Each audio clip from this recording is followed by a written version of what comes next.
Good afternoon from the banks of the Chocolay River in Marquette, Michigan. There she is. It's a beautiful 50-degree day out. We still have some snow on the ground, but the melt and some rain have really brought the river up. So let me flip this around. And there you can see the Chocolay. It was at the lowest I've ever seen it a few weeks ago, but she's really come up.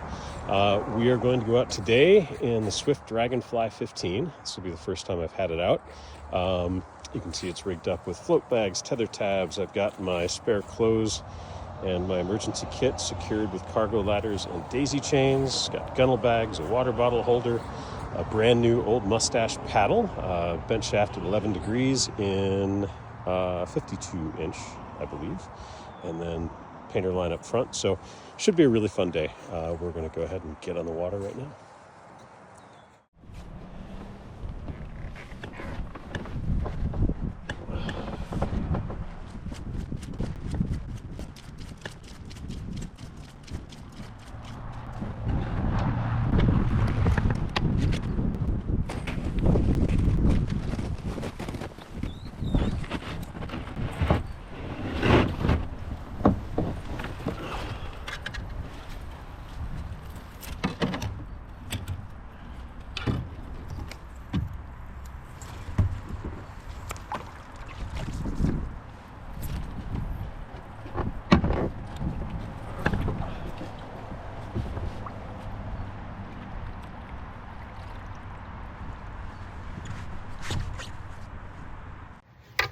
All right, we had a minor camera problem there, so we're just getting out on the water here. We're using a nice old mustache paddle, little bent shaft action.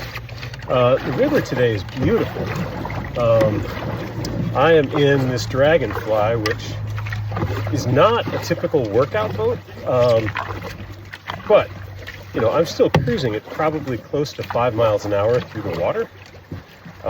So even though it's not a racing boat or a fitness-oriented boat necessarily, it's still a great option. And you can still go out and get a great workout paddling sit and switch. But it also has the versatility of being able to put a knee pad down, get into it on your knees, paddle some whitewater. It's really a blast. And I know a lot of people have been asking a lot of questions about it. So if you've had the pleasure of paddling the original Dragonfly, the 14'6" version, it is more stable. It's got a little bit better glide because it's just a tiny bit longer, only 6 inches, but it has differential rocker. So there's less rocker in the stern, which means it tracks a little bit better. That's why I'm getting so many strokes per side here, paddling sit and switch. It's also a lot deeper, a little bit wider. So you can consider it a larger volume Dragonfly oriented more for tripping than the original Dragonfly, which was intended for racing, obviously. Now, most people don't have experience in a Dragonfly because there aren't very many of them around. So if we compare it to something like a Phoenix, it tracks a little better than the Phoenix. It tracks almost more like a Northwind because of the extra rocker, the differential rocker. It's got more volume than a Phoenix. It's a little bit less stable than a Phoenix. And I think I just said it's deeper, so it has a lot more volume. We've got a fisherman here, so I'm gonna stop talking while I cruise quietly behind him.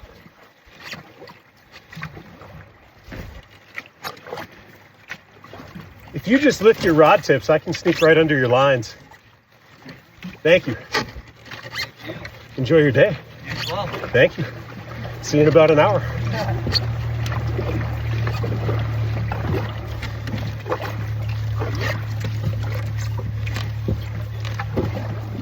So the Chocolay River is a really popular spot for steelhead fishing in the spring, salmon fishing in the fall, as well as we've got some resident browns that live here all summer long.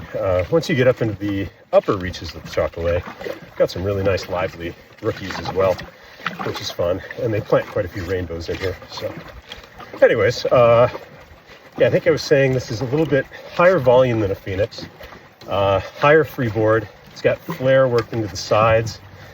in the bow and the stern, so as you're going through whitewater wave trains, it sheds the water really well. All of these boats obviously are DY designs, so they've all got some really common threads of performance and handling. This one just happens to be the perfect mix of characteristics for my preferred style of paddling, which is really nice.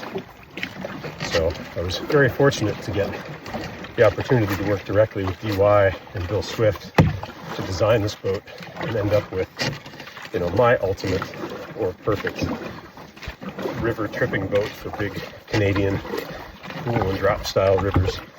But as you can see, it also cruises really well. I mean, I don't have my GPS displayed at the moment. It's on my wrist. Let's see. Okay, we're 5 minutes in. We've already gone 0.4 miles. So I'll have to figure that out later. I don't know what the math works out to, but you know, it really moves along quite nicely. I'm not cranking. I'm just kind of cruising. This should be like an all-day pace with a bent shaft paddle. So it's quite nice. Really versatile boat. I wouldn't race it. I'm not going to go use this in the ARC 120, although I could. Wouldn't win. But it's a really nice all-around general purpose ride. So you can see if you're looking from that back camera, I've got airbags in it. There is no whitewater here on the Chocolay, but there's no flotation in this boat. I had them leave the float tanks out so that I could put these float bags in. So even though I'm not on a whitewater river, I'm still going to use the float bags. So I'm just going to paddle for a bit. We're cruising downstream right now, so we're kind of staying in the middle, trying to catch the faster current. Oh, this is nice. There used to be a huge tree down right here, but it's gone.